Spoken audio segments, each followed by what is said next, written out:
Cine ರಂಗದಲ್ಲಿ ಕೆಲಸ ಮಾಡುವಾಗ ನಟ ನಟಿಯರು ತಮ್ಮ ಇಮೇಜ್ ಬಗ್ಗೆ ಹೆಚ್ಚಿನ ಕಾಳಜಿ ವಹಿಸಬೇಕು. ಅದೇ ರೀತಿ ಕನ್ನಡ ಸಿನಿ ಜಗತ್ತಿನಲ್ಲಿ ತಮ್ಮ ನಟನೆಯಿಂದ ಖ್ಯಾತಿ ಪಡೆದಿದ್ದ ಹಿರಿಯ ನಟಿಯರೊಬ್ಬರ ಜೀವನದಲ್ಲಿ ಒಂದು ದೊಡ್ಡ ಬಿರುಗಾಳಿ ಎದ್ದಿತ್ತು. ಇದರಿಂದಾಗಿ ಅವರ ವೃತ್ತಿ ಜೀವನ ಸಂಕಷ್ಟಕ್ಕೆ ಸಿಲುಕಿತ್ತು. ಯಾರದು?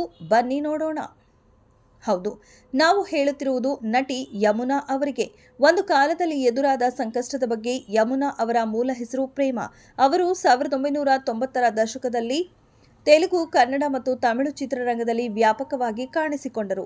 ಆಂಧ್ರ ಪ್ರದೇಶದ ಚಿತ್ತೂರಿನಲ್ಲಿ ಜನಿಸಿದ ಈ ನಟಿ ಬೆಂಗಳೂರಿನಲ್ಲಿ ಬೆಳೆದರು. 1991ರಲ್ಲಿ ಮೋಡದ ಮರೆಯಲ್ಲಿ ಸಿನಿಮಾದ ಮೂಲಕ ಕನ್ನಡ ಸಿನಿಮಾರಂಗಕ್ಕೆ ಯಮುನಾ ಅವರು ಪ್ರವೇಶ ಮಾಡಿದರು. ಚಿನ್ನ, ಶ್ರೀ ಮಂಜುನಾಥ, ಹೇಳೋ ಯಮ, ಕಂಠೀರವ ಹೀಗೆ 14ಕ್ಕೂ ಹೆಚ್ಚು ಕನ್ನಡ ಚಿತ್ರಗಳಲ್ಲಿ ನಟಿಸಿದ್ದಾರೆ. ಬಾಲಚಂದರ್ ಅವರಂತಹ ಖ್ಯಾತ ನಿರ್ದೇಶಕರ ಸಿನಿಮಾಗಳಲ್ಲಿಯೂ ನಟಿಸಿದ್ದಾರೆ. ಒಟ್ಟಾರೆಯಾಗಿ 50ಕ್ಕೂ ಹೆಚ್ಚು ಚಿತ್ರಗಳಲ್ಲಿ ಕೆಲಸ ಮಾಡಿದ್ರು. ಅಂದಹಾಗೆ 2011ರಲ್ಲಿ ಯಮುನಾ ಅವರ ಜೀವನದಲ್ಲಿ ಒಂದು ಆಘಾತಕಾರಿ ಘಟನೆ ನಡೆಯಿತು.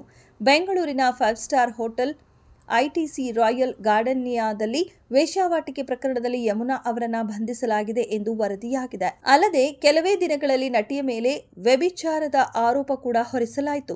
ಈ ಸುದ್ದಿ ಮಾಧ್ಯಮಗಳಲ್ಲಿ ಕಾಡ್ಗಿಚ್ಚಿನಂತೆ ಹರಡಿತು. ಇದರಿಂದ ಯಮುನಾ ಅವರ ಇಡೀ ವೃತ್ತಿ ಜೀವನ ಕತ್ತಲೆಯಲ್ಲಿ ಮುಳುಗಿತು. ಇದಾದ ನಂತರ ಅವರು ಚಲನಚಿತ್ರಗಳು ಮತ್ತು ಧಾರಾವಾಹಿಗಳಿಂದ ಸಂಪೂರ್ಣ ವಿರಾಮ ತೆಗೆದುಕೊಂಡರು.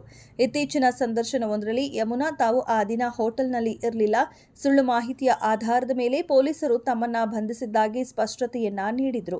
ನನ್ನ ಮೇಲೆ ಸುಳ್ಳು ಆರೋಪ ಹೊರಿಸಲಾಯಿತು. ನ್ಯಾಯಾಲಯ ನನ್ನನ್ನು ಆ ಪ್ರಕರಣದಿಂದ ಖುಲಾಸೆಗೊಳಿಸಿತು. ಮಾಡದ ತಪ್ಪಿಗೆ ಈ ಪ್ರಕರಣದಿಂದ ನಾನು ತುಂಬಾ ಖಿನ್ನತೆಗೆ ಒಳಗಾಗಿದ್ದೆ. ಆತ್ಮಹತ್ಯೆ ಮಾಡಿಕೊಳ್ಳುವ ಬಗ್ಗೆ ಯೋಚಿಸಿದೆ. ಆದರೆ ಮಕ್ಕಳ ಮುಖ ನೋಡಿ ಹಾಗೆ ಮಾಡಲಿಲ್ಲ ಎಂದು ಯಮುನಾ ಅವರು ಹೇಳಿದ್ದಾರೆ. ಇದೆಷ್ಟು ಈ ಹೊತ್ತಿನ ಸುದ್ದಿ. ಮತ್ತಷ್ಟು ಸುದ್ದಿಗಳಿಗಾಗಿ ನೋಡ್ತಾ ಇರಿ ಸಿರಿ ಟಿವಿ.